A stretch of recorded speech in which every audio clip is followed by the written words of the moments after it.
عطیہ خداوندی حضرت شیس علیہ السلام ابن حضرت آدم علیہ السلام۔ ناظرین کرام، حضرت آدم علیہ السلام کے بیٹے قابیل نے اپنے بھائی حابیل کو قتل کر دیا تو اللہ تعالیٰ نے اسے کوے کے ذریعے بھائی کی لاش دفنانے کا طریقہ بتایا، جس پر عمل کرتے ہوئے اس نے لاش دفنا دی۔ اب اسے اپنے والد کے غصے کا خوف تھا۔ اس موقع پر شیطان نے قابیل کو گھر سے بھاگ جانے کی ترغیب دی، کیونکہ اسے یہ خوف لاحق تھا کہ اگر قابیل حضرت آدم علیہ السلام کے پاس رہا تو کہیں توبہ و استغفار کے بعد دوبارہ راہ حق پر نہ آ جائے۔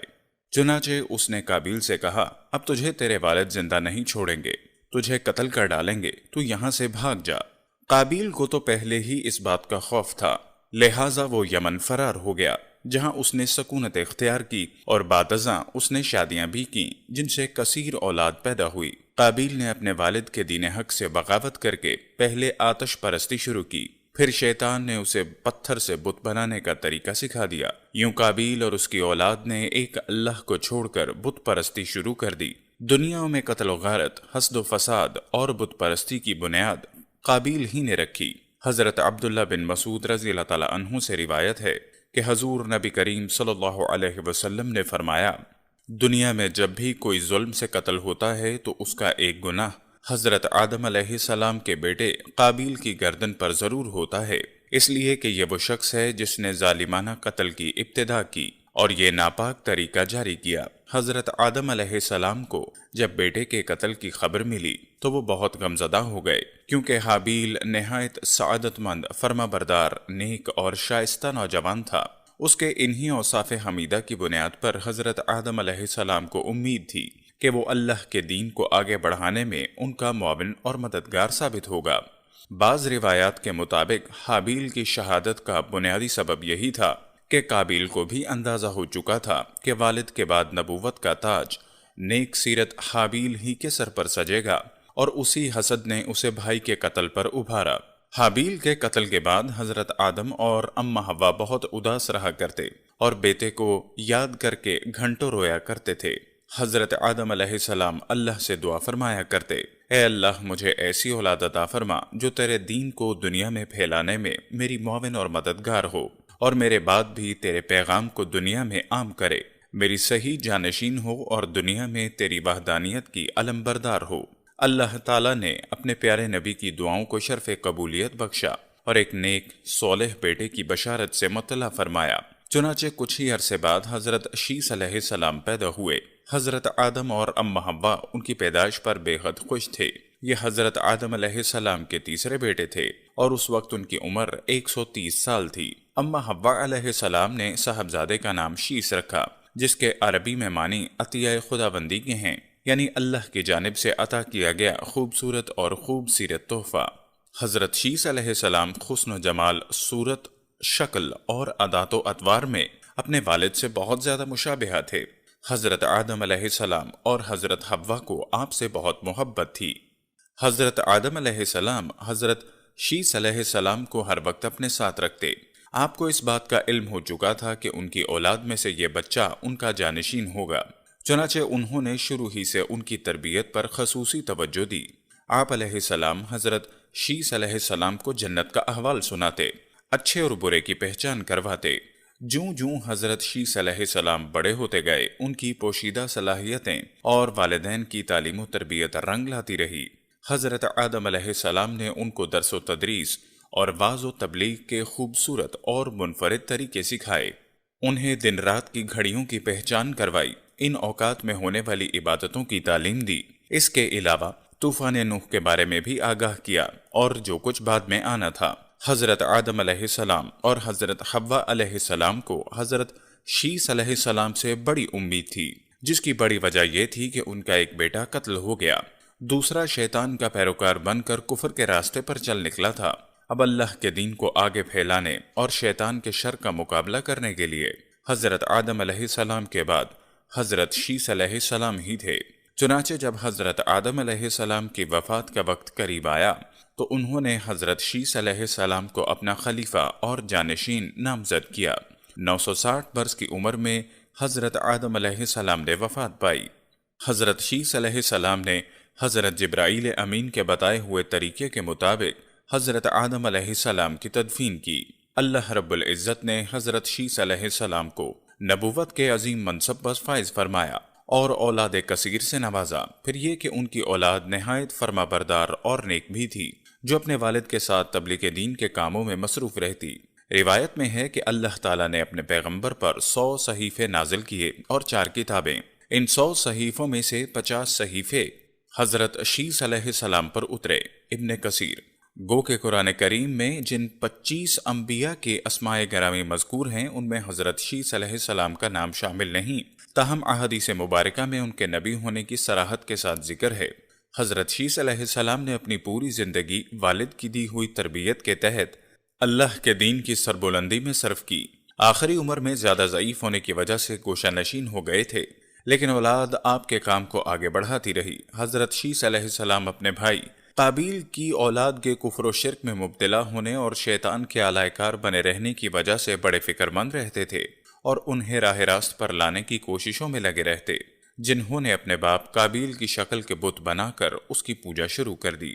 روایت میں ہے کہ دنیا میں موجود تمام انسان یعنی بنی آدم علیہ السلام حضرت شیث ہی کی اولاد ہیں، کیونکہ حابیل تو محض 20 برس کی عمر میں اپنے بھائی قابیل کے ہاتھوں شہید کر دیے گئے تھے اور انہوں نے کوئی وارث بھی نہیں چھوڑا تھا، جبکہ دوسرے بیٹے قابیل کی اولاد شیطان کی پیروکار، اللہ کی نافرمان اور کفر پر گامزن تھی، جسے طوفان نوح میں غرق کر دیا گیا تھا۔ مسلمانوں کی طرح یہودی اور عیسائی بھی حضرت شیث علیہ السلام کو حضرت آدم و حوا کا تیسرا بیٹا، نبی اور ان کا جانشین تسلیم کرتے تھے، جبکہ وہ بھی اس بات کے قائل ہیں کہ موجودہ تمام انسان حضرت شیث علیہ السلام کی اولاد ہیں۔ حضرت شیث علیہ السلام لوگوں کو نصیحت فرمایا کرتے تھے کہ سچا مومن وہ ہے جو اللہ کو پہچانتا ہو، نیک اور بد کو جانتا ہو، بادشاہ وقت کا حکم بجا لاتا ہو، والدین کے حقوق ادا کرتا اور ان کی خدمت کرتا ہو، صلہ رحمی کرتا ہو، غصے پر قابو رکھتا ہو، محتاجوں اور مسکینوں کے ساتھ حسن سلوک سے پیش آتا ہو، گناہوں سے پرہیز کرتا ہو، مصیبت کے وقت صبر کرتا ہو اور اللہ کی نعمتوں پر اس کا شکر ادا کرتا ہو۔ حضرت آدم علیہ السلام کے انتقال کا وقت قریب آیا تو انہوں نے بیٹے حضرت شیث علیہ السلام کو اپنے قریب بلایا اور نصیحت فرمائی: اے میرے سعادت مند برخودار، تم میرے جانشین بنو گے، چنانچہ تم تقوی اختیار کرو اور جب بھی اللہ کا ذکر کرو تو اس کے ساتھ اس کے محبوب حضرت محمد صلی اللہ علیہ وسلم کا نام ضرور لیا کرو، کیونکہ میں نے ان کا نام عرش پر اس وقت لکھا دیکھا جبکہ میں روح اور مٹی کے درمیانی حالت میں تھا۔ پھر میں نے تمام آسمانوں کا چکر لگایا تو بارگاہ رب العزت میں آپ کی شان محبوبیت کا یہ عالم دیکھا کہ نام پاک محمد صلی اللہ علیہ وسلم اللہ کو اتنا پیارا ہے کہ آسمانوں میں کوئی ایسی جگہ نہیں جہاں یہ نام مبارک نہ لکھا ہو۔ میرے رب نے مجھے جنت میں رکھا تو میں نے جنت میں کوئی محل، کوئی بالا خانہ، کوئی دریچہ ایسا نہ دیکھا جس پر اسم محمد تحریر نہ ہو، لہٰذا تم بھی کثرت کے ساتھ ان کا ذکر کیا کرو، کیونکہ فرشتے بھی ہر وقت اور ہر آن ان کا ذکر کرتے ہیں۔ قصص الانبیاء میں علامہ ابن کثیر تحریر فرماتے ہیں، جب حضرت شیث علیہ السلام کی وفات کا وقت قریب آیا تو انہوں نے بھی اپنے فرزند انوش کو معاملات سپرد کر دیے۔